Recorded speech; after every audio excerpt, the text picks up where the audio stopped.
तस्य मुरारी समर्थ्या तस्य यमः किम कुरुते चर्चा। और गीता स्वयं कहती है स्वल्पमप्यस्य धर्मस्य त्रायते महतो भयात्। इस धर्म का थोड़ा सा भी अंश आपको बहुत बड़े भय से बचाता है। अब वो क्या कारण है कि गीता इतनी लोकप्रिय है? जैसे सर्वोपनिषद तो उपनिषद है, उपनिषद से ही गीता का जन्म हुआ है, लेकिन गीता इतनी लोकप्रिय क्यों है? मुझे 4 कारण दिखते हैं मोदी जी।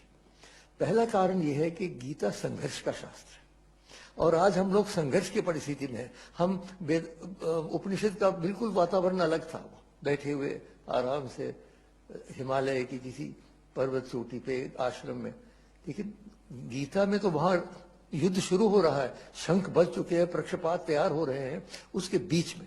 तो ये याद रखा जाए कि कुरुक्षेत्र केवल हरियाणा में एक स्थान नहीं है, हम सब के अंदर कुरुक्षेत्र है।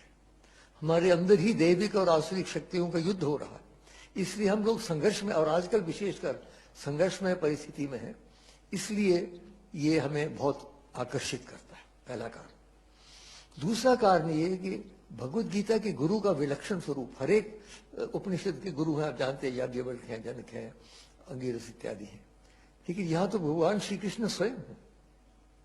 कस्तूरी तिलकम ललाट फलके वक्षस्थले कौस्तुभम नासाग्रे नवमौक्तिकम करतले वेणुम करे कंगनम सर्वांगे हरिचंदनम च कलयन कंठे च मुक्तावलीम गोप स्त्री परिवेष्टितो विजयते गोपाल चूड़ा। जहां कृष्ण स्वयं गुरु हो उसका तो आकर्षण होना ही है, बड़ा मुश्किल। तीसरी बात मोदी जी, जो गीता में गुरु और शिष्य का एक अद्भुत संबंध है वो मैंने और कहीं नहीं देखा। जब विराट स्वरूप दर्शन हो जाता है, अर्जुन प्रणाम करते हैं, तस्मात् प्रणम्य प्रणिधाय कायम प्रसादयाम, तो हम ईशमीड, मैं साष्टांग करता हूं। किस प्रकार का व्यवहार मांगते हैं? पितेव पुत्रस्य सखेव सख्यु प्रिया प्रिया ऋषिदेव। देखिए कैसी अद्भुत बात है, पिता पुत्र का प्यार, सखा मित्र का प्यार और प्रिय प्रियतम का प्यार, तीनों का सम्मिश्रण जो है वो संबंध है कृष्ण और अर्जुन का। ये और किसी शास्त्र में हमने ऐसा नहीं देखा। ये भी एक कारण है कि हृदय स्पर्श करती है हमें, क्योंकि वो कहीं ऊपर से ऑर्डर नहीं दे रहे हैं, हमारे साथ बैठे हैं, हमारे साथ रथ में बैठे हैं मित्र की रूप से। और चौथी बात यह है सार्वजनिक व्यवहारिता। गीता किसी एक वर्ग, किसी एक वर्ण, किसी एक धर्म, किसी एक देश तक सीमित नहीं है।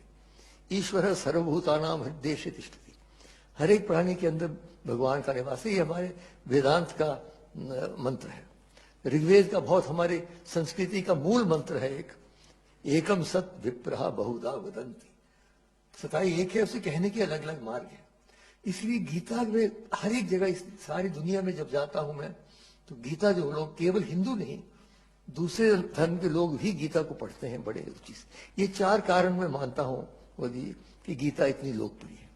अब गीता का संदेश क्या है, उसमें भी 4 मुद्दे संक्षेप में रखता हूं। पहला तो वो कर्मों की हमें व्याख्या करता है, गहनो कर्मणो गति। कर्मों की गति बड़ी कठिन है, हर एक के सामने कठिन है। आपको कितने निर्णय करने पड़ते हैं। आप प्रधानमंत्री हो कि साधारण व्यक्ति हो, अपने जीवन में रोज कोई ना कोई नया हमें करना पड़ता है निर्णय।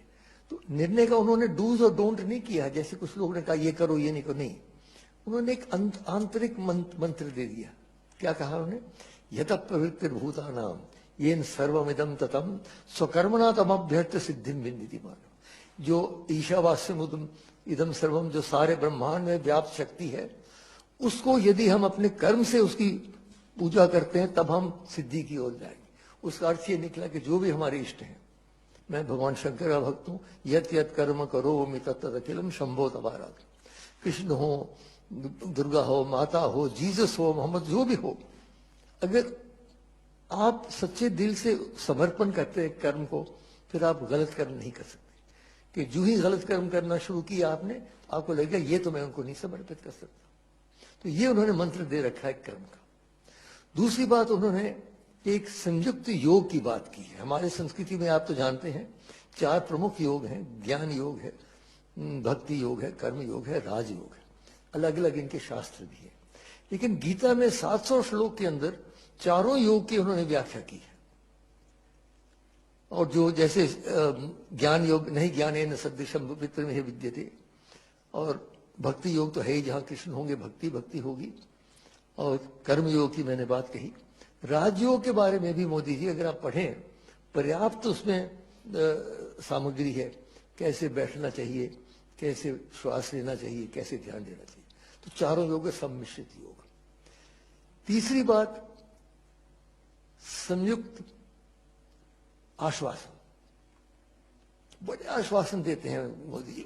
यदा यदा हि धर्मस्य ग्लानिर्भवति भारत अभ्युत्थानाम धर्मस्य तदात्मानं सृजाम्यहं परित्राणाय साधूनां विनाशाय च दुष्कृतां धर्म संस्थापनार्थाय संभवामि युगे। और कौन्तेय प्रतिजानीहि न मे भक्त प्रणश्यति। लेकिन अब मैं एक नई बात कहूंगा। वो जो आश्वासन, आप अगर आश्वासन देते हैं कोई लोकसभा में, तो 1 साल के बाद लोग कहें प्रधानमंत्री आपने आश्वासन दिया था, पूरा कीजिए। तो श्री कृष्ण को ऐसे ही जाने थे, बांसुरी बजाते बजाते आश्वासन दे के निकल जाए। बांधना है उनको कैसे बांध सकते हैं? भक्ति से ही बांध सकते हैं, और तो कोई तरीका है नहीं। और एक और बात मैं कहूं, मोदी जी शायद पहली बार आपने सुना हो, अगर हमें भगवान की आवश्यकता है तो भगवान को भी हमारी आवश्यकता है, याद रखिए। मानव की सहयोग के बिना भगवान का कार्य पूरा नहीं होता। नहीं तो सुदर्शन चक्र का चला लेते, युद्ध खत्म कर लेते। नहीं, क्यों अर्जुन के पीछे पड़ रहे? खड़े हो जाओ, निमित्त मात्र, मैंने सबको मार रखा है, खड़े हो जाओ। खड़े क्यों? क्योंकि हमारे सहयोग के बिना उनका कार्य पूरा नहीं। श्री राम ने भी जब चढ़ाई करनी थी श्रीलंका पर, तो अयोध्या से कोई नहीं आया। वहां के जो वनवासी है, और बहुत प्रगतिशील वनवासी है, ये दुर्भाग्य है कि हमारे उत्तर भारत के कवियों ने उनको वानर कह दिया, तो लोग समझते हैं वानर है। वानर नहीं है, बहुत ही प्रगतिशील। उनके देखिए कितनी बड़ी राजधानियां थी। तो इसलिए वो सब इकट्ठे किए, वो सेना बनी, तब जाके उनका कार्य पूरा हुआ।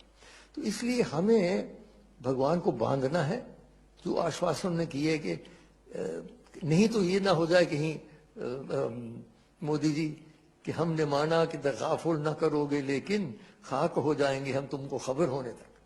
वो आश्वासन दे के जो चले गए बांसुरी बजाते बजाते, तो हम सब यहीं रह गए। और चौथी और अंतिम बात मैं कह रहा हूं, संयुक्त समर्पण। अंत में जब सारी गीता समाप्त हो जाती है, गीता तो प्रश्नोत्तरी है, आप जानते हैं, उपनिषद भी प्रश्नोत्तरी, हमारी संस्कृति ही प्रश्नोत्तरी की संस्कृति है। तो गीता में जो अंत में सब समाप्त हो जाता है, तो भगवान एक अपना श्लोक बोलते हैं। क्या कहते हैं? सर्व धर्मान परित्यज्य माम एकम शरणम व्रज अहम त्वा सर्व पापेभ्यो मोक्षयिष्यामि। सब धर्म क्या? धार्यते इति धर्म, जो धारण करता है। कुछ तो समझते हैं कि उनका धन धारण करेगा, कुछ समझते हैं उनकी विद्या धारण करेगी, कोई समझते हैं उनकी सत्ता धारण, अंततो गत्वा दैविक शक्ति ही धारण कर सकती है। इसलिए वो कहते हैं सब धर्म को छोड़ो, मां शुच। आखिरी जो 2 शब्द है देखिए गीता के, मां शुच, डरो नहीं। जैसे एक अंधेरे कमरे में बच्चा चल रहा हो तो मां पीछे कहती डरो नहीं बेटा, मैं पीछे। तो कृष्ण कह रहे हैं मैं हूं ना।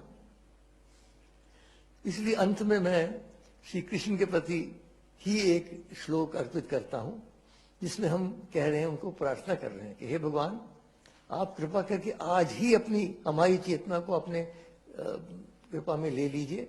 अंतिम समय जब आएगा, न जाने बोल पाएंगे, कहाँ होंगे, आईसीयू में होंगे, कहाँ होंगे, इसलिए विलंब न करें।